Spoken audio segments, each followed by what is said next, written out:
Assalamualaikum warahmatullahi wabarakatuh.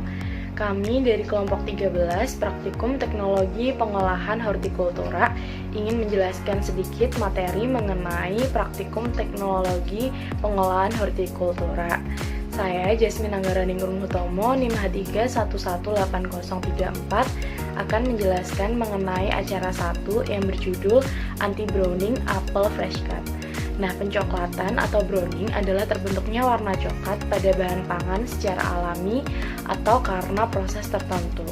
Browning ini suatu proses terbentuknya pigmen berwarna kuning pada buah yang terbuka akibat tergores, terluka, atau tersayat yang menyebabkan buah berubah menjadi warna coklat gelap. Nah, pencoklatan pada buah ada dua jenis. Yang pertama adalah pencoklatan enzimatis dan pencoklatan non-enzimatis. Pencoklatan enzimatis merupakan reaksi pencoklatan yang ditandai dengan munculnya warna hitam atau coklat pada buah setelah dikupas. Nah, hal ini terjadi disebabkan oleh enzim polifenol oksidase dengan bantuan oksigen akan mengubah gugus monofenol menjadi O-hidroksifenol yang selanjutnya diubah lagi menjadi okuinon. Lalu gugus okuinon inilah yang membentuk warna coklat pada buah-buahan. Reaksi pencoklatan non-enzimatis umumnya ada 3, yaitu karamelisasi, reaksi Maillard, dan pencoklatan vitamin C. Reaksi pencoklatan yang terjadi pada buah apel termasuk ke dalam reaksi pencoklatan enzimatis. Kenapa? Karena reaksi pencoklatan pada apel dipicu oleh reaksi oksidasi yang dikatalisis oleh enzim fenol oksidase. Enzim tersebut dapat mengkatalisis reaksi oksidasi senyawa fenol yang menyebabkan perubahan warna menjadi coklat. Cara untuk mengurangi pencoklatan dapat dilakukan dengan perendaman larutan sulfit, asam asetat, asam askorbat, asam sitrat, garam, dan larutan sirup gula. Perendaman tersebut bertujuan untuk mengurangi reaksi antara enzim polifenolase, oksigen, dan senyawa polifenol yang bertanggung jawab dalam reaksi pencoklatan enzimatis. Nah, pengaruh penambahan berbagai bahan untuk mengurangi pencoklatan pada buah, yaitu pada garam, lebih efektif daripada menggunakan asam sitrat dan vanili. Hal tersebut karena garam memiliki sifat anti-browning dan mampu memaksimalkan peran perendaman dalam mengatasi proses browning yang sering terjadi. Lalu, untuk praktikum anti-browning apple fresh cut membutuhkan 2 alat, yaitu pisau dan wadah aqua gelas.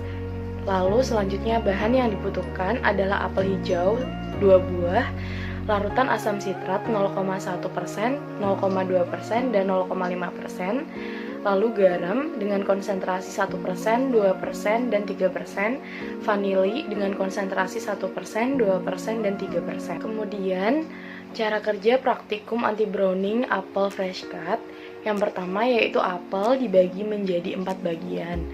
Dan kemudian 3 buah apel dimasukkan ke dalam masing-masing larutan selama 30 detik dan 1 apel menjadi sebagai kontrol.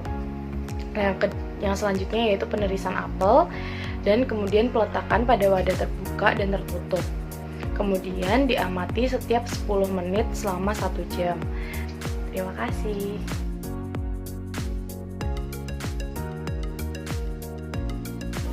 Assalamualaikum warahmatullahi wabarakatuh. Perkenalkan, nama saya Vida, NIM H3118075. Nah, saya akan menjelaskan mengenai praktikum acara 2, yaitu pembuatan selai buah. Nah, tapi sebelum ke materinya, kalian tahu nggak sih tujuannya kita mempelajari materi ini? Nah, jadi tujuan dari praktikum acara 2 yang pertama yaitu mahasiswa dapat mengetahui cara membuat selai buah, dan yang kedua yaitu mahasiswa dapat mengetahui pengaruh penggunaan gula terhadap kualitas selai buah yang dihasilkan. Sebelumnya, kalian tahu nggak sih selai buah itu apa? Nah, jadi selai buah itu merupakan makanan kental atau semi padat yang terbuat dari buah-buahan dengan penambahan gula yang dipekatkan. Ada 2 komponen penting dalam pembuatan selai buah. Yang pertama yaitu pektin dan yang kedua yaitu gula. Ketika Jika gula dan pektin menyatu, maka akan membentuk gel. Nah, gel ini yang akan membuat tekstur selai menjadi kental. Selain itu, gula dan pektin juga dapat menjadi faktor yang mempengaruhi kualitas selai buah. Gula yang ditambahkan terlalu banyak pada selai buah akan mengakibatkan kadar air dalam selai menurun, sehingga kekentalannya akan menaik yang akan berpengaruh terhadap daya oles selai buah. Nah, gula yang terlalu banyak ditambahkan akan menyebabkan warna selai menjadi lebih gelap dan juga rasanya terlalu manis. Pada pembuatan selai buah ada yang dinamakan dengan metode spoon test. Nah, metode spoon test ini untuk mengetes kekentalan yang kita inginkan. Bahan yang dibutuhkan hanya selai dan juga alatnya yaitu sendok. Cara mengetesnya yaitu kalian cukup ambil selai pada ujung sendok seperti ini. Nah, kalau sudah, kalian tinggal tuangkan selai melalui ujung sendok. Jika tidak menetes, berarti kekentalan yang diinginkan sudah sesuai.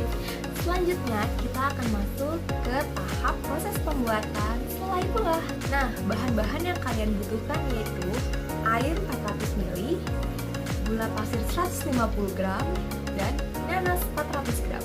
Sedangkan alat yang kalian butuhkan yaitu pisau, telenan, baskom, wajan, kompor, spatula, sendok, blender, dan timbangan. Proses pembuatannya itu yang pertama, nanas dikupas dulu dari kulitnya, kemudian dicuci menggunakan air bersih. Proses selanjutnya yaitu pemotongan nanas menjadi 4 bagian seperti gambar berikut. Selanjutnya, kalian bisa timbang nanas seberat 400 gram menggunakan timbangan. Kemudian nanas seberat 400 gram dipisah menjadi 2, yaitu 200 gram 200 gram. Nah, 200 gram ini kemudian dipotong menjadi potongan kecil dan dimasukkan ke dalam blender dan ditambahkan 200 ml air.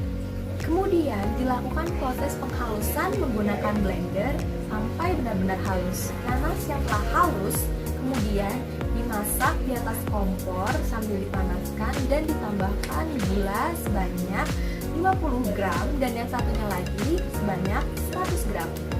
Jika kekentalan nanas sudah sesuai dengan yang diinginkan, maka cepat matikan kompor dan tada!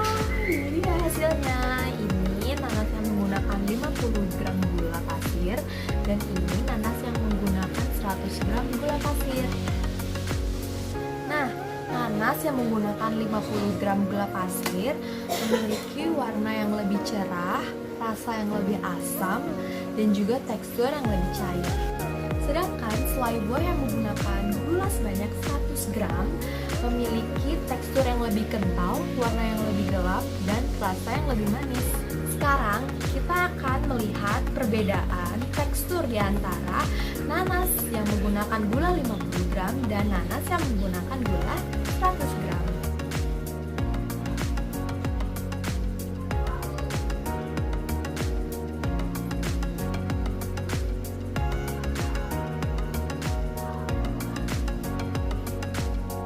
Jadi kesimpulan dari cara 2 pembuatan selai buah yaitu selai buah dengan gula 50 gram memiliki warna yang lebih terang, rasa yang lebih asam, dan juga tekstur yang lebih cair.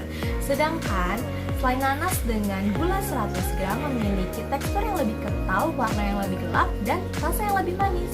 Terima kasih, sekian pembahasan dari saya. Wassalamualaikum warahmatullahi wabarakatuh. Warahmatullahi wabarakatuh. Perkenalkan, nama saya Niken Gundari, NIM H3118050. Di sini saya akan menjelaskan mengenai acara 4 pembuatan seri buah. Tujuan dari praktikum ini adalah yang pertama, mahasiswa memahami dan mampu mempraktekkan pembuatan seri buah. Yang kedua, mahasiswa mengetahui pengaruh jenis penjernih terhadap seri buah yang dihasilkan. Alat dan bahan yang diperlukan untuk pembuatan sari buah ini yaitu yang pertama blender, kompor, panci, saringan, dan sendok sayur. Sedangkan untuk bahannya yaitu air sebanyak 750 ml, albumin 1%. Di sini albumin kita ganti menjadi telur putih, gula pasir 20% atau 50 gram, jambu biji 250 gram, dan madu 1%. Cara pembuatannya yaitu yang pertama dilakukan pengupasan jambu biji terlebih dahulu. Yang kedua yaitu setelah dikupas dilakukan pemotongan menjadi beberapa bagian, lalu ditambah air sebanyak 750 ml. Setelah itu dilakukan proses penghalusan menggunakan blender. Nah, setelah di blender dilakukan penyaringan tahap pertama. Setelah itu dibagi menjadi dua gelas. Yang pertama ditambah penjernih madu 1% dan albumin 1%. Setelah itu dilakukan pengadukan. Setelah diaduk didiamkan selama 10 menit, lalu dilakukan penyaringan tahap kedua dan ditambahkan gula sebanyak 50 gram. Lalu dimasak pada suhu 85 sampai 90 derajat selama 20 menit. Lalu sari buah siap diujikan. Menurut teori, sari buah adalah cairan yang dihasilkan dari pemerasan atau penghancuran buah segar yang telah masak. Di sini ada dua macam sari buah, yaitu sari buah encer yang dapat langsung diminum dan sari buah pekat atau konsentrat. Nah, dalam pembuatan sari buah ada beberapa faktor yang harus diperhatikan. Yang pertama yaitu tingkat kematangan dan juga tingkat kesegaran buah. Yang kedua, mengandung kadar air yang tinggi atau juicy dan tidak hambar, tidak rusak dan tidak mudah busuk. Contoh dari sari buah antara lain sari buah jeruk, sari buah jambu, sari buah anggur, sari buah mangga, dan masih banyak lagi. Saya Dwi Pambuka Ananti, NIM H3118017 akan menjelaskan mengenai acara 5, yaitu pembuatan pickle timun. Tujuan dari acara 5 yaitu mahasiswa mampu mengetahui dan mempraktekkan cara membuat pickle timun, dan mahasiswa mampu mengetahui pengaruh kadar garam terhadap pickle timun yang dihasilkan. Apa sih pickle? Pickle merupakan hasil olahan buah atau sayur dengan menggunakan garam atau diawetkan dengan asam, dengan atau tanpa penambahan gula dan rempah-rempah sebagai bumbu. Proses fermentasi pada pickle timun merupakan fermentasi spontan, yaitu di mana mikrobia tidak ditambahkan sebagai starter, tapi mikrobia berkembang biak secara spontan karena lingkungan hidupnya yang cocok untuk pertumbuhannya. Untuk bahan pembuatan pickle timun ada 3, yaitu air matang, gula halus, dan juga timun. Cara pembuatan pickle timun yaitu penyortasian timun, kemudian pencucian timun, dan pemotongan timun menjadi 8 bagian. Selanjutnya menyiapkan larutan garam dengan konsentrasi 5% dan 10%. Untuk konsentrasi 5% yaitu melarutkan 10 gram garam dengan 200 ml air, sedangkan konsentrasi 10% yaitu melarutkan 20 gram garam ke dalam 200 ml air. Kemudian masukkan timun ke dalam toples kaca dan diisi dengan larutan garam dengan 2 konsentrasi tersebut. Kemudian sisakan ruang kosong atau head space pada toples kaca tersebut dengan diisi plastik yang berisi larutan garam. Head space di sini merupakan jarak antara tutup kaleng dengan isi kaleng atau bahan, yang mana fungsinya pada saat sterilisasi ada tempat atau ruang untuk pengembangan isi. Kemudian tutup toples kaca dan difermentasikan selama 1 minggu pada suhu ruang. Kenapa menggunakan garam? Karena garam menyebabkan pengeluaran air dan gula pada sayur-sayuran sehingga mencegah timbulnya mikroba asam laktat. Selain itu, garam berfungsi untuk menekan pertumbuhan bakteri pembusuk yang mungkin ada pada timun. Faktor yang mempengaruhi hasil akhir pada pickle yaitu konsentrasi garam yang cukup, distribusi garam yang merata, keadaan yang mikroaerofilik, suhu yang sesuai, dan tersedianya bakteri asam laktat. Kemudian dari praktikum yang telah dipraktekkan, didapatkan data bahwa parameter kekeruan dan tekstur pada konsentrasi kedua pickle sama-sama agak keruh dan teksturnya agak keras. Sedangkan pada parameter warna, pickle dengan konsentrasi garam 5% memiliki warna layu dan pickle dengan konsentrasi garam 10% memiliki warna agak layu. Terakhir, pada parameter aroma, pickle dengan konsentrasi garam 5% memiliki aroma yang bau, dan pada pickle konsentrasi 10% memiliki aroma agak bau. Hal tersebut dikarenakan fermentasi yang lama dengan konsentrasi garam yang lebih tinggi dapat menghasilkan produk berkualitas tinggi. Sekian penjelasan kami dari acara 1-5. Terima kasih telah menyaksikan video kami. Wassalamualaikum warahmatullahi wabarakatuh.